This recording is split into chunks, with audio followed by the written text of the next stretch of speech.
योगी सरकार के हलाल सर्टिफिकेशन पर बैन लगाने के बाद देश भर में बहस छिड़ गई है। यूपी सरकार ने अवैध कमाई से देश विरोधी गतिविधियों के फंडिंग के शक में इस कारोबार पर सख्ती का चाबुक चलाया, लेकिन बैन की इस कवायद पर विवाद काफी बढ़ चुका है। मुनाफा कमाने के लिए हलाल सर्टिफिकेशन पाने को लेकर नामी गिरामी कंपनियों में होड़ रही है, लेकिन अब इसे लेकर योगी सरकार ने सख्त रुख अपना लिया है।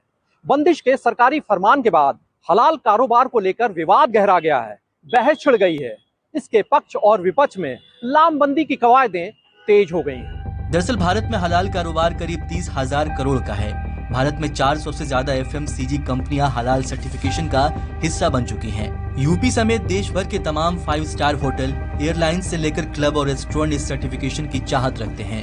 यूपी में अब तक 1,500 होटल और रेस्टोरेंट हलाल सर्टिफिकेट ले चुके हैं। कई बार हलाल उत्पादों को गैर मुस्लिम पर थोपने को लेकर विवाद बढ़ा है।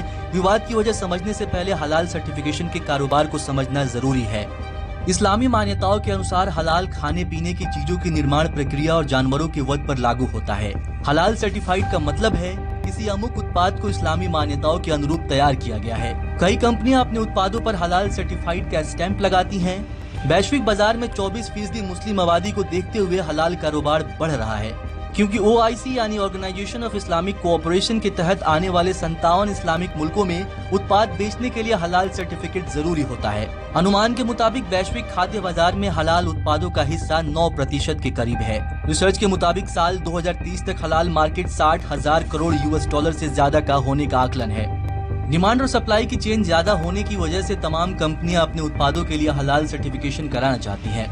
यूपी में करीब 20% मुस्लिम आबादी को देखते हुए कई दवा company, dairy, Dabur India limited, Desai foods, mother dairy, Nestle India, ITC limited, Britannia industries, Everest food सहित कई अन्य बड़े उत्पाद हलाल सर्टिफिकेट ले चुकी हैं।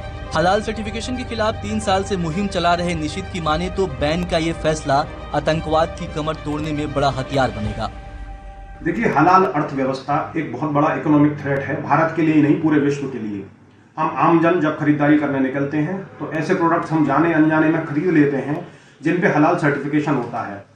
यह सर्टिफिकेशन उन संस्थाओं के द्वारा प्रोवाइड किया जाता है कंपनियों को जो संस्था डायरेक्ट टेरर फंडिंग के लिए जिम्मेदार है। आज प्रदेश की सरकार ने जो निर्णय लिया है हलाल अर्थव्यवस्था की कमर तोड़ने के लिए, वह सराहनीय है और राष्ट्रहित में है। हलाल कारोबार के खिलाफ मुहिम चलाने वाले निशित पूरे देश में इस पर बैन चाहते हैं। वहीं सियासी गलियारों में सरकार के इस फैसले पर सवाल खड़े हो गए हैं। समाजवादी पार्टी ने बीजेपी सरकार पर हिंदू मुस्लिम करने का आरोप लगाया है।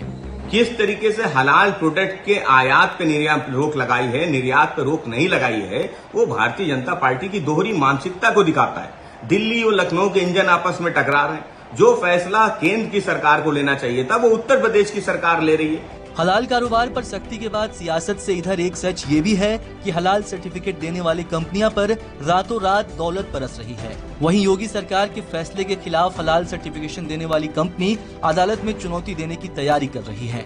दैनिक भास्कर के लिए लखनऊ से एग्जीक्यूटिव एडिटर ज्ञानेंद्र शुक्ला की रिपोर्ट।